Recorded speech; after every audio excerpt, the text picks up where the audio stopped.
अधिवेशन अर्थसंकल्प ते तिकडे पुण्यात पुढे मुंबईवाले पुण्यात ड्रग्सचा विषय महत्वाचा चालू आहे. पहिला तुम्ही निवेदन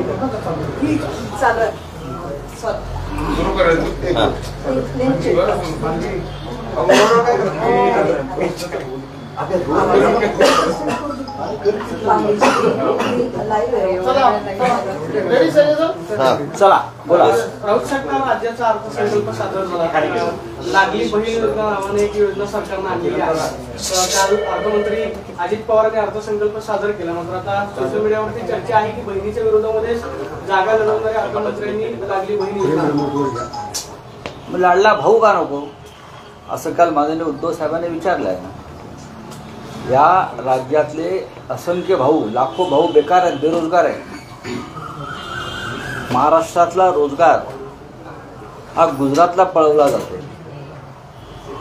त्याच्यामुळे घराघरामध्ये भाऊसुद्धा बेरोजगार आहेत. आणि या पुणेसारख्या शहरामध्ये अनेक भाऊ हे ड्रग्सच्या आहारी गेलेले.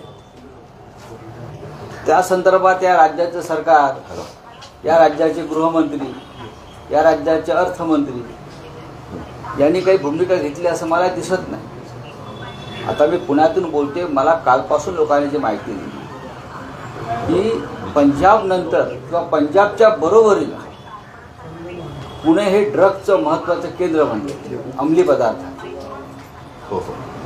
नशेच्या आहारी पुण्यातली एक पिढी जाताना दिसते. आणि पुण्याचे आपले पालकमंत्री, मंत्री, राज्यकर्ते, राजकारणी, पुणे हे सामाजिक चळवळीचं केंद्र होतं एकेकाळी.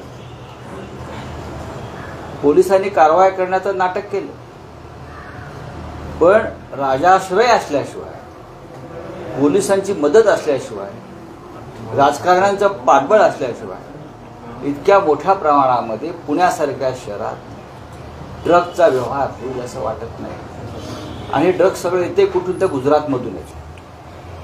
गुजरातच्या मुंद्रा पोर्टवरती अफगाणिस्तान आणि अन्य देशातून मोठ्या प्रमाणात ड्रग्सच्या खेपा येतात. त्यातलं काही ड्रग्स पकडलं जातं आणि बाकी सगळं ड्रग्स हे महाराष्ट्रात किंवा अन्य राज्यामध्ये पोचवलं जातं. नाशिक आणि पुणे ही महाराष्ट्रातली 2 ड्रग्सची महत्त्वाची केंद्र आहेत. गेल्या काही दिवसातल्या ड्रग्स संदर्भातल्या घडामोडी पुण्यातल्या पाहिल्यावर तुम्हाला कळेल की वरदहस्त असल्याशिवाय. आता ठीक आहे, तुम्ही हे बुलडोजर लावताय, काही बांधकामं पाडताय, छप्पर पाडताय, भिंती पाडताय, त्याच्यामुळे ड्रग्सचा इकडला व्यवहार कमी होईल का? मला वाटत नाही. आता पुण्याला केंद्रामध्ये एक मंत्रिपद मिळालेलं, इकडे मंत्रिपद आहेत, पण पुण्याचे प्रश्नच वेगळे आहेत. पुण्याचे प्रश्न जसे विकासाचे आहेत तसे आता सामाजिक पण निर्माण झाले. घराघरामध्ये लाडले भाऊ, लाडले बहीण या योजना ठीक आहे, पण घराघरामधली तरुण मुलं हे लाडले भाऊ या पुण्यात ड्रग्सच्या आहारी गेलेत, नाशिकमध्ये ड्रग्सच्या आहारी गेलेत. या राज्यामध्ये हे ड्रग्स येते कुठून याचा कोणी शोध लावतो का? काय या ड्रग्सच्या पैशातून निवडणुका लढवल्या गेल्या या महाराष्ट्रामध्ये, मतं विकत घेतली गेली? याच्यावरती खरं म्हणजे पत्रकारांनी सुद्धा संशोधन करणं गरजेचं. पंजाबमध्ये काय झालं? शेवटी पंजाबमधली एक पिढी गेली. नॉर्थ ईस्टमध्ये काय झालं? या जगातल्या अनेक भागामध्ये ड्रग्समुळे पिढ्याच्या पिढ्या बर्बाद झालेल्या. आणि पुण्यासारख्या शहरामध्ये हे सगळं व्हावं त्याचं खरं म्हणजे लोकांनी रस्त्यावर उतरायला पाहिजे. आम्ही नाशिकला प्रचंड मोर्चा काढला होता, प्रचंड लाखो लोक रस्त्यावर उतरले, पालक उतरले, पण अजूनही पुणे थंड दिसतंय. कशामुळे? सर, आपण म्हणाला होतात की महाआघाडीला चेहरा दिला पाहिजे मुख्यमंत्री पदाचा, पण आज शरद पवार म्हणतात महाआघाडी हाच आमचा चेहरा आहे ना. बरोबर आहे त्यांचं म्हणणं. शरद पवार साहेब आहेत ते. महाविकास आघाडीला पूर्ण बहुमत मिळेल याच्याविषयी आमच्या मनात शंका नाही. केंद्रामध्ये राहुल गांधी हा चेहरा झाला असता की राहुल गांधी पंतप्रधान पदाचे उमेदवार आहेत हे जर ठरवलं असतं तर किमान 25 ते 30 जागा सहज वाढल्या असत्या देशभरात. अशी माझी भूमिका, आमची भूमिका आहे. कोणतंही सरकार किंवा कोणतेही संस्था हे बिन चेहऱ्याची असू नये. आपण कोणासाठी मतदान करतो आहे हे लोकांना कळायला हवं.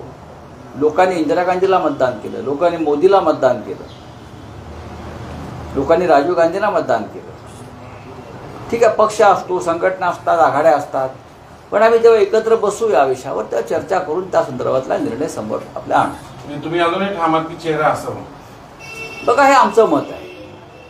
पण महाविकास आघाडी आहे, 3 पक्ष एकत्र आहेत, इतर लहान घटक पक्ष एकत्र आहेत आणि चेहरा कोण याच्याविषयी आमच्यात मतभेद नाहीये. शेवटी आम्ही तिघांनी निवडणूक एकत्र लढल्यावरती महाराष्ट्रामध्ये लोकसभेला काय निकाल लागला आपण पाहिलं.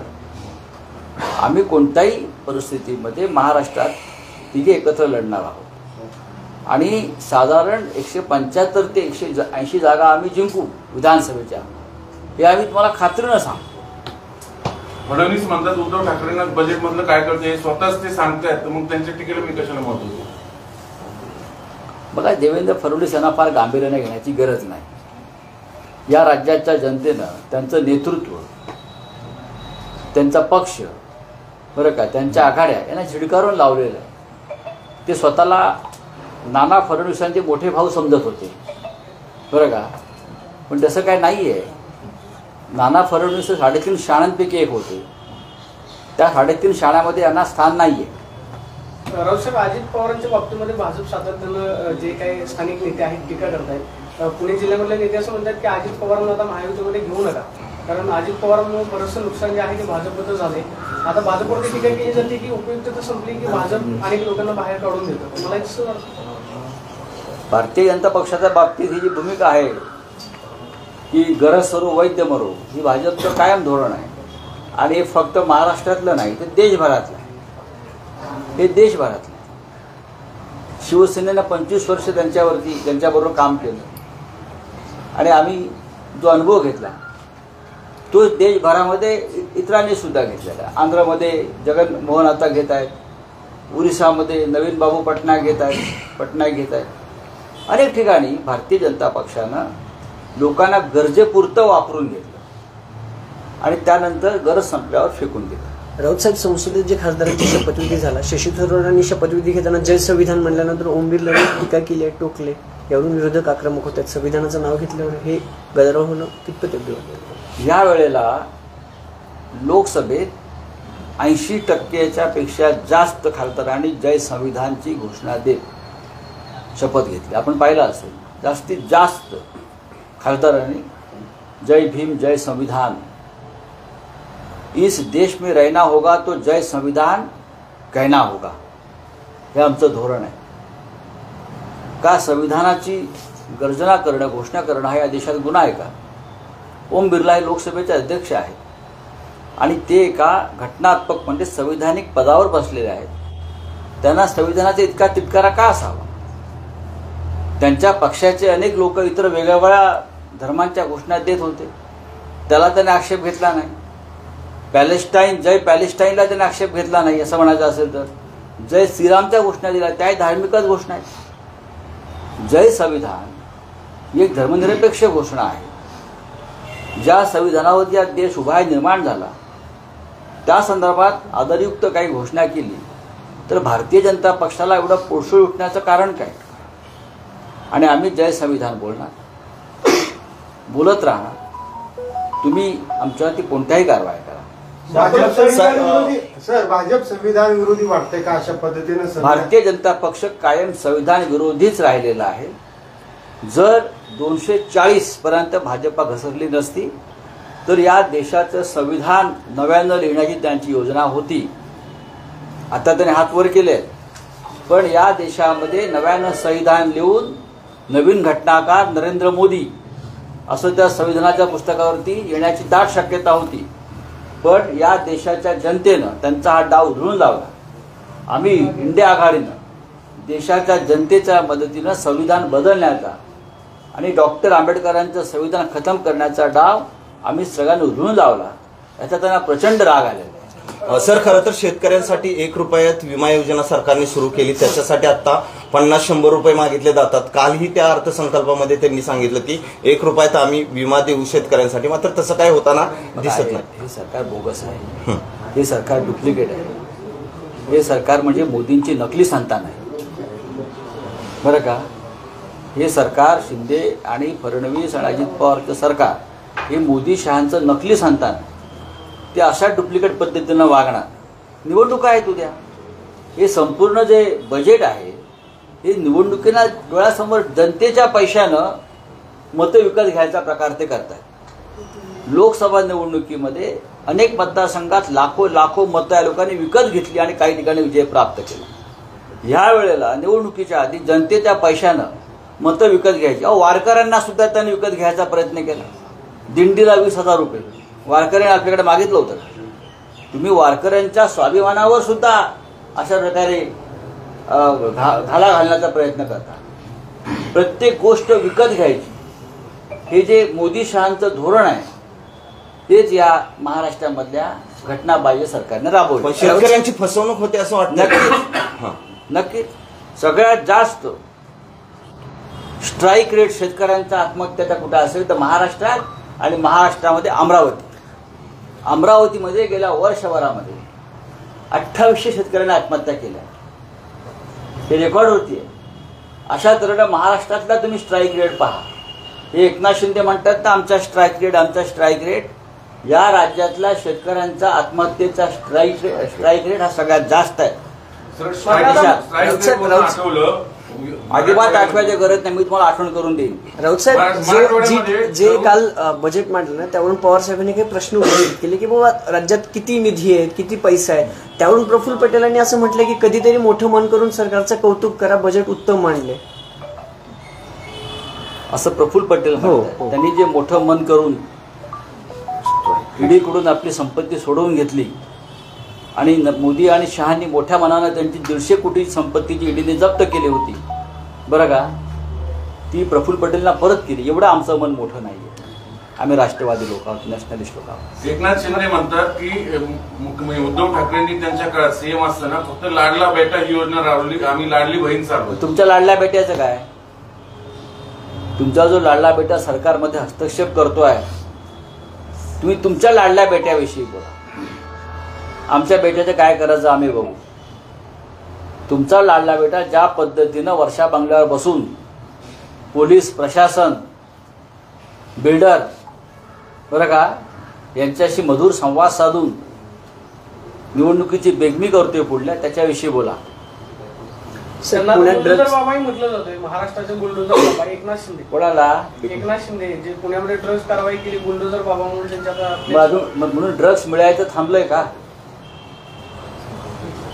ते कोणते बाबा आहे ते तुम्हाला विधानसभेनंतर कळेल.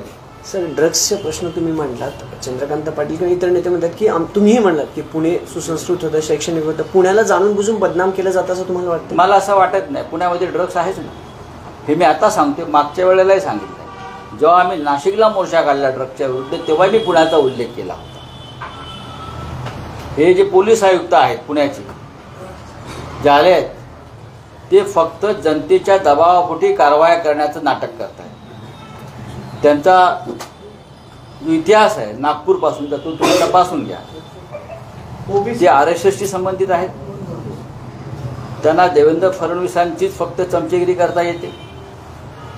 त्यांना या पुणे शहराच्या भविष्याविषयी काही पडलेलं नाही.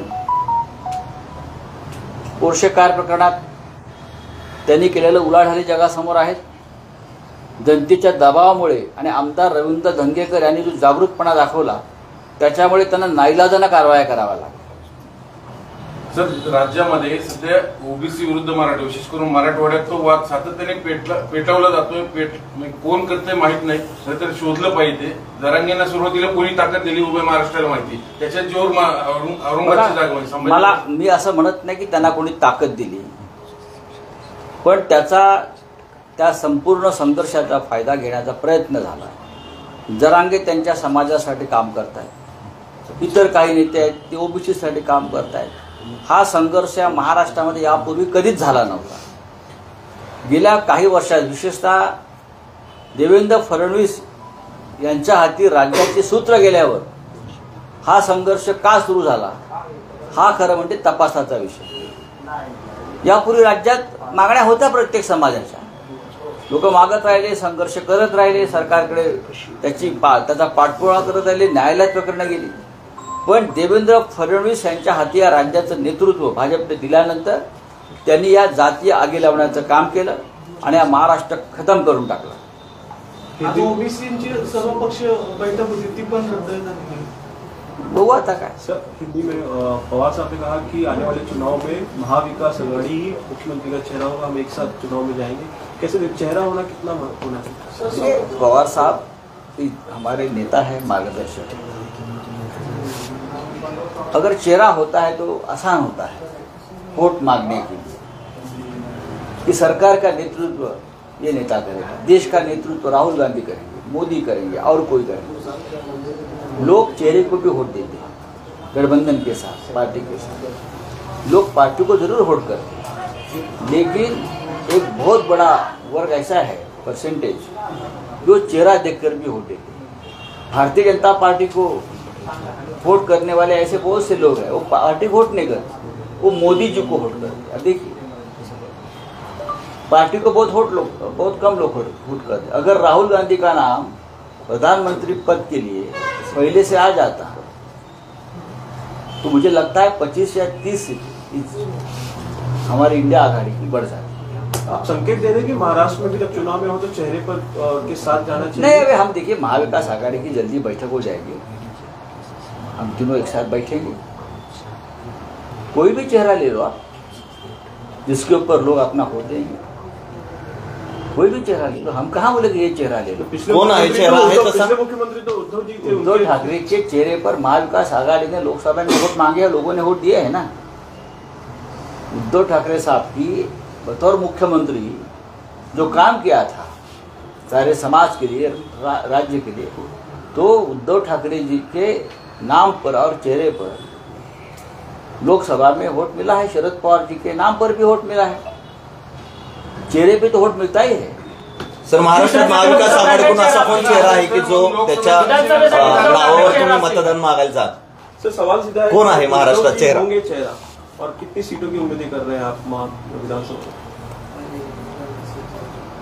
क्योंकि मुख्यमंत्री रह चुके हैं आपके, वो उससे पहले मुख्यमंत्री वही थे। तो आपको मेरे से क्या जवाब क्या चाहिए, मुझे बताइए ना, आपको जवाब दे दूंगा।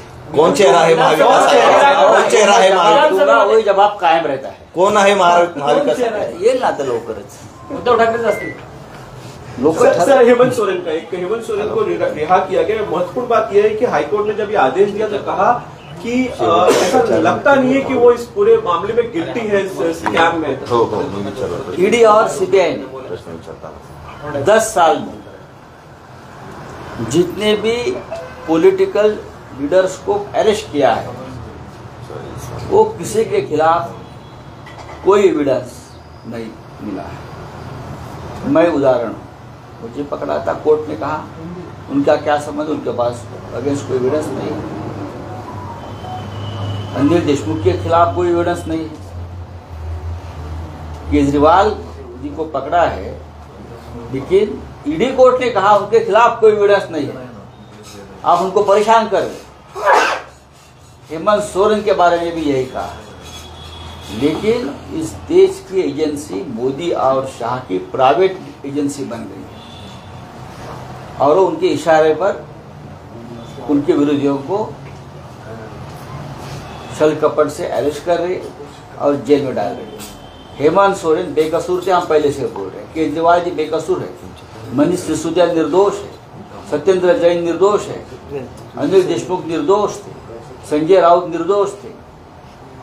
अगर प्रफुल्ल पटेल जी, यशवंत यादव, प्रताप सरनाई, अशोक चौहान, ये सब आपके पार्टी में आने के बाद निर्दोष साबित होते हैं और जो आपके विरोधी है वो गुनहगार साबित होते हैं, ये कैसा हो सकता है? ये कौन सा कानून है?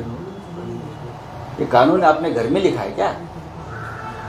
चलिए, thank you very much. Pragya Satav यांच्यावरती कारवाईची मागणी आपल्या हिंगोलीच्या खासदारांनी केली आहे। इंडिया आघाडीचं काम केलं नाही असा आरोप आहे। पक्षाची भूमिका देखील हीच आहे, कारवाई झाली पाहिजे त्यांच्यावरती।